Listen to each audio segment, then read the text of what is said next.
Hello everybody. कैसे हैं आप लोग? होप सो कि आप घर पे पढ़ रहे होंगे लॉकडाउन में, क्योंकि बच्चे आजकल बड़ा खुश है, पूरा टाइम पास करने का मौका मिल रहा है जो पहले नहीं मिलता था। लेकिन पढ़ाई के साथ खिलाई के साथ साथ पढ़ाई भी चाहिए।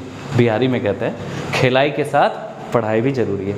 तो चलिए आज हम लोग फिर से स्टार्ट करते हैं income expenditure account. Last class I told you कि हम लोग इनकम एक्सपेंडिचर अकाउंट जो सीख रहे हैं, अंडरस्टैंड, अब उसके साथ कंप्लीट क्वेश्चन बैलेंस शीट भी सीखेंगे। इट मीन्स कि इस बार हम लोग सीखने वाले कि कैपिटल फंड कैसे कैलकुलेट करते हैं, ओपनिंग बैलेंस शीट ड्रॉ करके, क्लोजिंग बैलेंस शीट से कैसे फाइनेंशियल पोजीशंस एक not for profit making organisations का दिखाते हैं। तो मैं क्वेश्चन अभी आपको प्रैक्टिकल क्वेश्चंस बताने जा रहा हूँ जो बुक से है। क्वेश्चंस मैं आपको लिंक में शेयर कर दूंगा डिस्क्रिप्शन में, आप क्वेश्चन वहाँ से कलेक्ट कर लेंगे, ठीक है। और जो स्टूडेंट्स इंस्टीट्यूट के स्टूडेंट्स हैं they can collect questions from WhatsApp group and what telegram channel also, understand? Okay, let's start the class. So I'm going to read the question first. Listen to the questions carefully. याद रखिए sums में बिल्कुल भी दम नहीं होता है, जो भी पावरफुल होता है ना, दम मसल्स वगैरह होते हैं क्वेश्चंस में होते हैं। सॉल्यूशन बड़ा आसान है। तो चलिए स्टार्ट करते हैं। चलिए मैं क्वेश्चन पढ़ रहा हूँ, थोड़ा गौर से समझेंगे। Given below is the receipts and payment account of old man association club, short में लिखा जाए of old men association club. Okay, balance sheet of old men association club, fine, same as old men association club. Okay, now come to the point. For the year ended 31st March 17, remember कि questions पढ़ेंगे तो सबसे पहले आपको ये पता करना है कि करेंट ईयर क्या है, किस ईयर का हम लोग प्रिपरेशंस कर रहे हैं, receipts and payment account and balance sheet, और इस साल को हम लोग करेंट ईयर कहते हैं। तो चलिए 2017, 31st March 2017, that means as at यहाँ पे डालेंगे हम 31st March 2016 because it is opening balance sheet, और यहाँ पे लिखेंगे 31st मार्च 2018। मैं बैलेंस शीट को टी शेप में बना रहा हूँ। Debit is left hand is liability, right hand is assets, understand. अब यहाँ पे भी लिख दिया जाए for the year ending 31st March 2017। Okay, now come to the receipts and payment account. मैंने लास्ट क्लास बताया था कि नॉर्मल क्वेश्चंस में सब्सक्रिप्शंस का कैलकुलेशन कैसे करते हैं।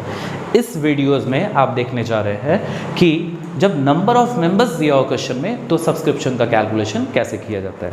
सो I am gonna read questions, look at the question.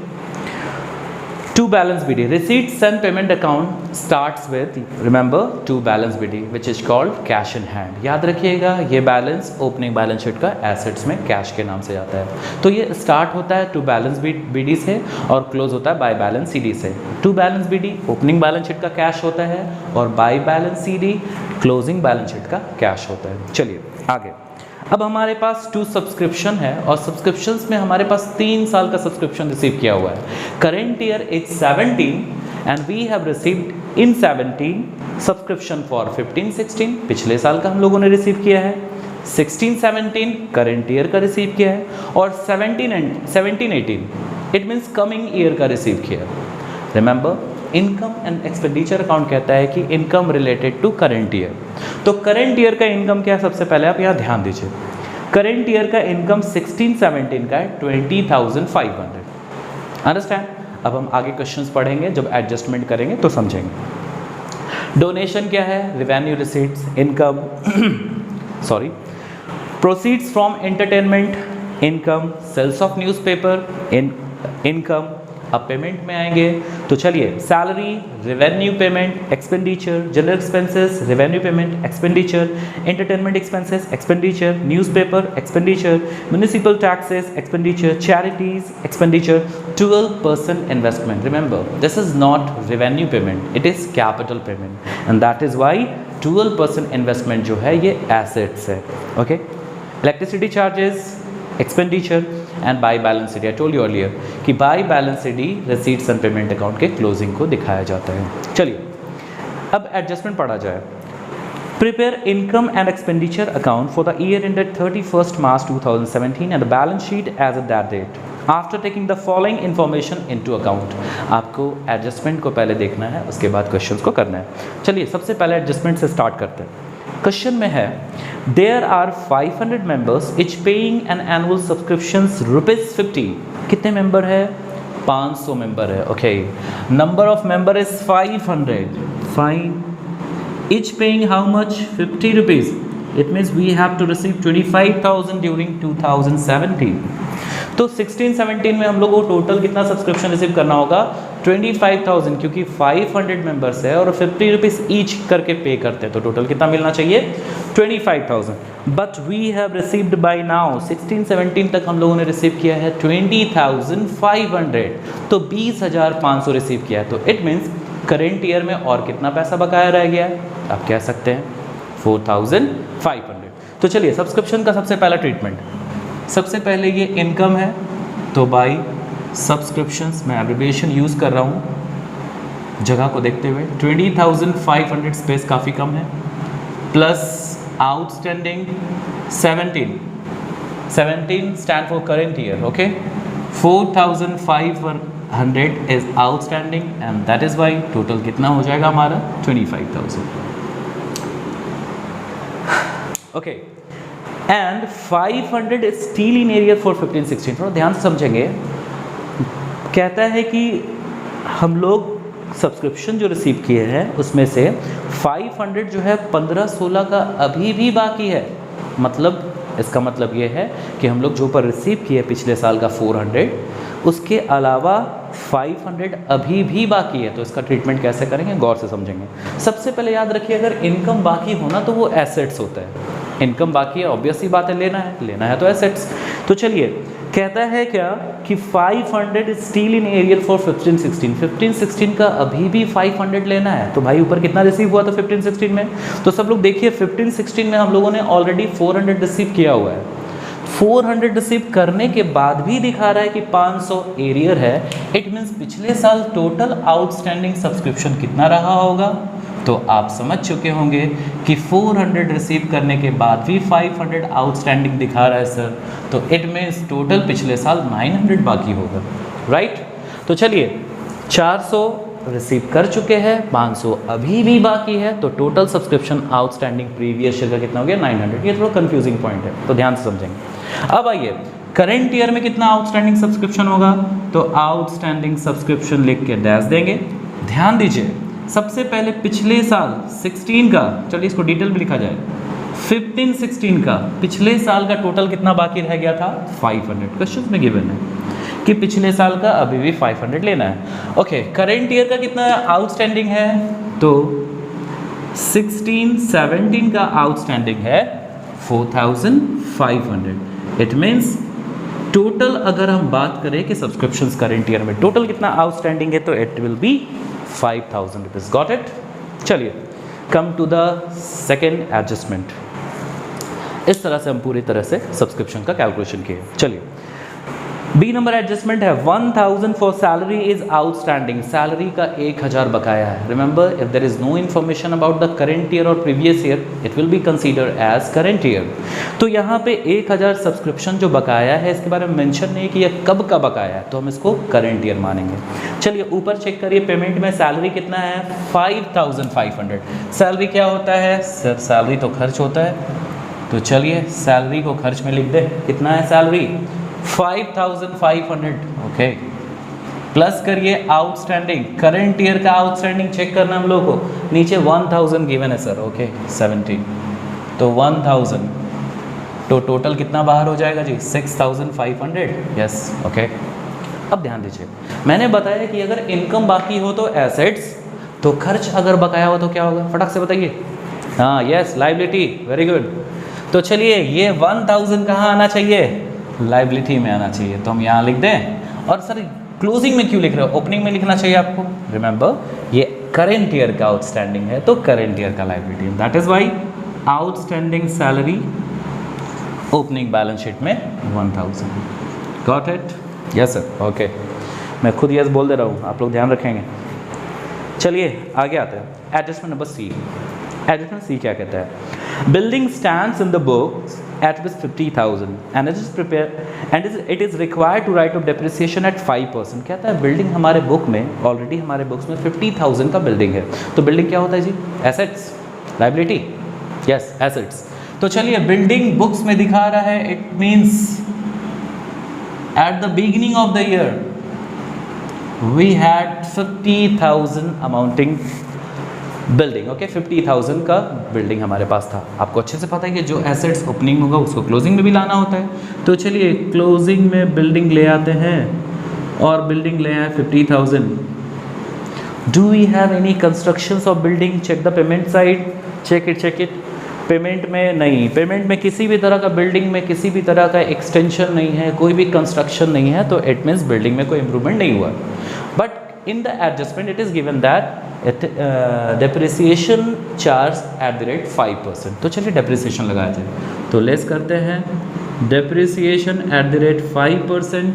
5% depreciation कितना होगा जी, जल्दी बताइए। 2500 होगा सर, 2500 होगा। तो चलिए 47,500 बाहर करते हैं। In this case 2500 is our losses and that is why will charge to expenditure account. तो चलिए एक्सपेंडिचर में चार्ज कर देते हैं depreciation on building, how much we got it sir, 2500, fine। चलिए 2500 डेप्रिसिएशन लग गया। Adjustment number D, interest on investment is occurred for 5 months. कहता है इन्वेस्टमेंट जो हम लोगों ने किया है उसका इंटरेस्ट 5 मंथ का लेना रह गया है। चलिए देखते हैं कितना इन्वेस्टमेंट, ऊपर चेक करते हैं। मैं इसको मिटा रहा हूँ, सब्सक्रिप्शंस, ठीक है। तो चलिए occurred interest on investment, this is the part of the working note you will write down, okay। investment is amounting to 20,000, fine। 20,000 का कितना परसेंट इंटरेस्ट मिलना है जी, 12% मिलना है, फाइन। कितने महीने के लिए आउटस्टैंडिंग है, अकर्ड है कितने महीने के लिए, it is for 5 months, fine. चलिए मेरे साथ फटाफट निकालिए, 1000 इज इट, बताइए। 2 0 कैंसिल, यस। तो 1000 जो इंटरेस्ट अकर्ड है ये तो है हमारे लिए इनकम। तो सबसे पहले हम यहाँ इनकम में लिखेंगे अकर्ड इंटरेस्ट ऑन इन्वेस्टमेंट। तो चलिए अकर्ड इंटरेस्ट ऑन इन्वेस्टमेंट कितना हो गया, 1000, फाइन। अब ध्यान दीजिए, इन्वेस्टमेंट जो है वो तो एसेट्स है, वो तो यहाँ नहीं आ सकता। तो इन्वेस्टमेंट को हम कहाँ रिप्रेजेंट करेंगे, क्लोजिंग बैलेंस शीट के एसेट्स। मैंने आपको बताया कि पेमेंट साइड पे अगर कैपिटल पेमेंट है तो वो क्लोजिंग बैलेंस शीट के एसेट्स में होता है। तो आप यहाँ लिखेंगे इन्वेस्टमेंट, एक्सक्यूज़ मी, आगे 12% लगाना ज़रूरी है, 12% इन्वेस्टमेंट है, फाइन। 12% इन्वेस्टमेंट, 12% इन्वेस्टमेंट कितना है, 12% इन्वेस्टमेंट 20,000, ओके 20,000। अच्छा इस पे इंटरेस्ट अकर्ड कितना है, अकर्ड इंटरेस्ट ऑन इन्वेस्टमेंट, जगह नहीं है मैं उतना नहीं लिखूंगा, आप समझ जाएंगे, फॉर 5 months 1000। चलिए ये काम ख़त्म, अकर्ड इंटरेस्ट ऑन इन्वेस्टमेंट हो गया। अब हम लोग नीचे का सारा एडजस्टमेंट कर चुके हैं। अब क्या करना होगा, अब रिसीट साइड से आइटम आपको लिखना है। याद रखिए रिसीट साइड का आइटम चाहे तो इनकम होगा, नहीं तो वो क्लोजिंग बैलेंस शीट का लायबिलिटी होगा, because receipts side containing 2 things, either revenue receipts और कैपिटल रिसीट्स। तो चलिए चेक करते हैं क्या, टू बैलेंस बी डी। सबसे पहले कैश इन हैंड यहाँ लिख दिया जाए, ओपनिंग बैलेंस शीट का कैश इन हैंड कितना है, cash in hand 1025, okay done. Okay पिछले साल का सब्सक्रिप्शन का काम हो चुका है, करेंट ईयर का हो चुका है। एडवांस में हम लोगों ने 600 लिया था, तो चलिए अगर इनकम एडवांस में रिसीव कर ले तो लायबिलिटी होता है। Advance subscription how much, 600 advance, okay got it. चलिए प्रोसीड्स फ्रॉम एंटरटेनमेंट, पहले सॉरी डोनेशन हमारे लिए इनकम है, तो चलिए बाय डोनेशन कितना है, डोनेशन 9,500 चलिए 9,500 excuse me. Proceeds from entertainment ये भी है income, by proceeds from entertainment. How much? 5,400. Okay. Sales of newspaper, ये भी इनकम है. By sales of newspapers. Okay. How much? 450. Yes, receipt side completed. चलिए अब पेमेंट में देखा जाए. याद रखिए जिसका काम कर चुके दोबारा उसको नहीं करना होगा. पेमेंट में सबसे पहले salary and we have already done. Okay, leave it. General expenses not done. लिखेंगे to general expenses and how much it is amounting rupees 800. Fine. Next it is entertainment expenses 3,500. To entertainment expenses is 3,500. Next, newspaper, it is 1,500. To newspapers 1,500. Okay, next, municipal taxes 500. मैं short में लिख रहा हूँ M taxes, आप समझ जाएंगे. M taxes 500. Charities 3,500. To charity 3,500. Now you will see 12% investment and we have done already. Capital payment है, assets में लिख दिया. Electricity charges 2,400. To electricity how much? 1,400. Fine. And at last by balance sheet cash in hand. तो चलिए cash in hand 1175. Now we have completed adjustment as well as complete questions. Fine.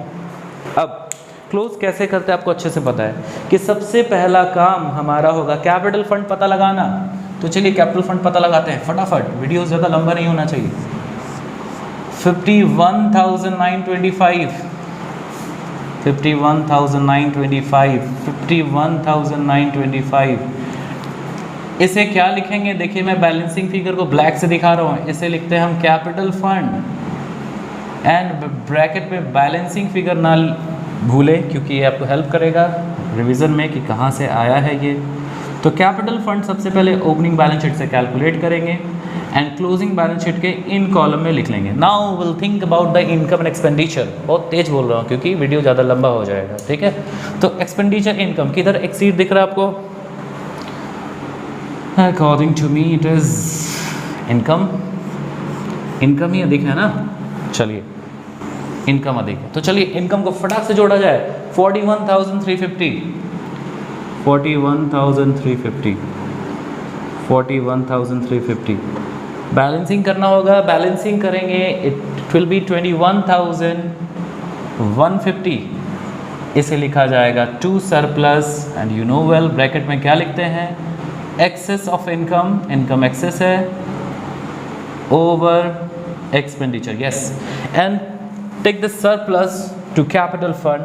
यहाँ पे capital fund में इस surplus को आप plus करेंगे 21,150 और आप बाहर दिखा देंगे कितना? बाहर दिखा देंगे 73,075. अब अगर ये दोनों साइड मैच कर जाए इट मीन्स मैंने सही बनाया है और अगर मैच नहीं हुआ इट मीन्स आपने सही से देखा नहीं इसलिए बैलेंस शीट मैच नहीं किया. Thank you very much. और ये जोड़ने का काम लास्ट के खुद का है. आप लोग खुद से जोड़ लीजिए और पता करिए ये इक्वल है या नहीं. Thank you very much. See you in the next class.